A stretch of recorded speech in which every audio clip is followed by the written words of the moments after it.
Welcome to சுடுதண்ணி. இன்னைக்கு நம்ம வீடியோல ரொம்ப ஹெல்தியான அதே சமயம் டேஸ்டான ஒரு சைட் டிஷ் தான் பார்க்க போறோம். லசூனி பாலக் எப்படி பண்றதுன்னு பார்க்கலாம். நார்த் இந்தியால இது ரொம்பவே ஃபேமஸான ஒரு ரெசிபி. ஒரு கார்லிக் ஃபிளேவர்ல ஒரு சூப்பரான கிரேவி ஒன்று பார்த்துடலாம். இதோட இன்க்ரீடியன்ஸை நான் டிஸ்கிரிப்ஷன் பாக்ஸ்ல கொடுக்குறேன். இப்போ வாங்க சேர்ந்து சமைக்கலாம். ஃபர்ஸ்ட் இதுக்கு நம்ம கீரையை பிளான்ச் பண்ணணும். அதுக்கு கொஞ்சமாக சுடு தண்ணி வச்சுருக்கேன். இதில் 1/4 அரை டீஸ்பூன் உப்பு சேர்த்துக்கலாம். சேர்த்துட்டு இதில் நான் ஆஞ்சி வச்சுருக்க கீரையை சேர்த்துக்கிறேன். நான் இன்னைக்கு ஒரு கட்டு எடுத்திருக்கேன். எல்லாத்தையும் உள்ளே சேர்த்துட்டு ஒரு 2-3 நிமிஷம் மட்டும் நல்லா கொதிக்க வச்சு எடுத்துக்கோங்க. ரொம்ப நேரம் இது கொதிச்சிடக்கூடாது. ஒரு 2 to 3 மினிட்ஸ் தான் மேக்ஸிமம் நம்ம வைக்கணும். டக்குன்னு இது ரெடி ஆகிடும். இப்போ நம்ம இதை எடுத்து தனியாக வச்சிடலாம். இது மாதிரி நார்மல் வாட்டரில் வாஷ் பண்ணி வச்சுக்கோங்க. அடுத்து ஒரு கடாயில் 1 டேபிள் ஸ்பூன் எண்ணெய் சேர்த்துக்கிறேன். எண்ணெய் சூடானதுக்கப்புறமா இதில் ஒரு பிரிஞ்சி இலை, 1 டீஸ்பூன் சீரகம், ஒரு பட்டை, 2 மீடியம் சைஸ் வெங்காயம் சேர்த்துக்கிறேன். பெரிய சைஸாக இருந்துச்சுன்னா ஒரு வெங்காயம் மட்டும் சேர்த்துக்கோங்க. சேர்த்துட்டு இதை நல்லா வதக்கிக்கலாம். இது ரொம்ப சிம்பிளான ஒரு கிரேவி.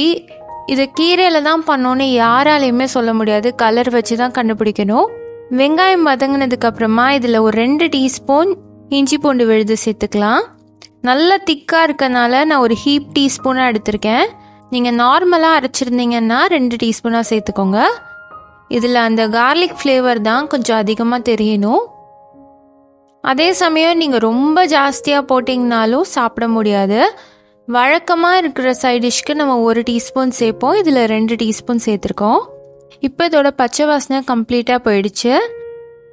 இப்போ இது கூட அரை டீஸ்பூன் சீரகத்தூள், 1 டீஸ்பூன் மல்லித்தூள், 1 டீஸ்பூன் கரம் மசாலா, 1 டீஸ்பூன் மிளகாய் தூள் இது எல்லாமே சேர்த்துக்கிறேன்.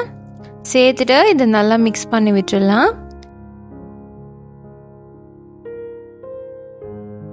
இதில் கொஞ்சமாக தண்ணி சேர்த்து இது நல்லா கொதிக்க விடுங்க. இருக்கட்டும். இது கொதிச்சிட்டு இருக்கும் போதே நம்ம கீரையை ரெடி பண்ணி எடுத்துட்டு வந்துடலாம். இப்போ இந்த கீரை நல்லா ஆறிடுச்சு. இதை நல்லா ஃபைனாக அரைச்சிக்கலாம். 1-2 இலை அப்படியே இருந்துச்சுன்னா பரவாயில்ல. இதோட நம்ம அரைச்சி வச்சிருக்க கீரையை சேர்த்துக்கலாம். சேர்த்துட்டு நல்லா மிக்ஸ் பண்ணிக்கோங்க. தேவைப்பட்டுச்சுன்னா இந்த மிக்ஸியை அலசி அந்த தண்ணியும் சேர்த்துக்கோங்க. நல்லா கொதிச்சு வரும். நல்லா மிக்ஸ் பண்ணி விட்டுடலாம். இப்போ இது கூட அரை டீஸ்பூன் உப்பு சேர்த்துக்கிறேன். சேர்த்துட்டு நல்லா மிக்ஸ் பண்ணி விட்டுட்டு இதை சிம்லேயே வச்சு நல்லா கொதிக்க விட்டுருங்க. கீரையோட பச்சை வாசனைலாம் போகணும். ஸோ கொஞ்ச நேரம் இது ஸ்லோவாக குக் ஆகட்டும். இப்போ பார்த்தீங்கன்னா இது நல்லா குக்காகி வந்துருச்சு. பார்த்தீங்கனாலே தெரியும் எண்ணெய்லாம் நல்லா பிரிஞ்சு வந்திருக்கும். இந்த ஸ்டேஜில் ஒரு தடவை மிக்ஸ் பண்ணிவிட்டு இதோட அரை கப் ஃப்ரெஷ் க்ரீம் சேர்த்துக்கலாம். சேர்த்துட்டு நல்லா மிக்ஸ் பண்ணிக்கோங்க. இதில் க்ரீமியாக வர்றதுக்கு நம்ம வேறு எதுவுமே சேர்க்கல. அதனால் டைரெக்டாக நம்ம ஃப்ரெஷ் க்ரீமே சேர்த்துக்கிறோம். இல்லை உங்கள்கிட்ட ஃப்ரெஷ் க்ரீம் இல்லை அப்படின்னா நீங்கள் கேஷ்யூவை அரைச்சி அந்த பேஸ்ட் இதில் சேர்த்துக்கலாம். இது ஒரு 5 மினிட்ஸ் கொதிச்சு வந்தோடனே நம்ம இறக்கிடலாம். இருக்கட்டும். சைட் பை சைட் நம்ம ஒரு தாளிப்பு ரெடி பண்ணிடலாம்.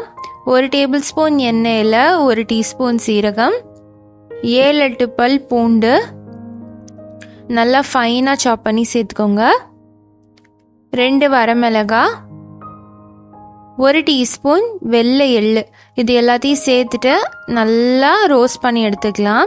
இந்த பூண்டு நல்லா ப்ரௌனிஷாக வரணும். அந்தளவுக்கு ரோஸ்ட் பண்ணிக்கோங்க. இது மாதிரி வந்ததுக்கப்புறமா நம்ம பண்ணி வச்சிருக்க கிரேவியில் சேர்த்துக்கலாம். அவ்வளோதான், நம்மளோட சூப்பரான பாலக் லசூனி கிரேவி ரெடி ஆயிடுச்சு. இது சப்பாத்தி பூரிக்கு அட்டகாசமாக இருக்கும். பாலக்கீரைலாம் வேணான்னு சொல்கிறவங்கலாம் இதை கேட்டு வாங்கி சாப்பிடுவாங்க. அவ்வளோ ஒரு டேஸ்ட்டாக இருக்கும். பேரை கேட்டு ஸ்கிப் பண்ணவங்கலாம் கண்டிப்பாக இதை ட்ரை பண்ணி பாருங்கள். இந்த வீடியோ உங்களுக்கு பிடிச்சிருந்தா லைக் பண்ணுங்கள். சுடு தண்ணி சேனலில் சப்ஸ்கிரைப் பண்ணுங்கள். தேங்க்யூ.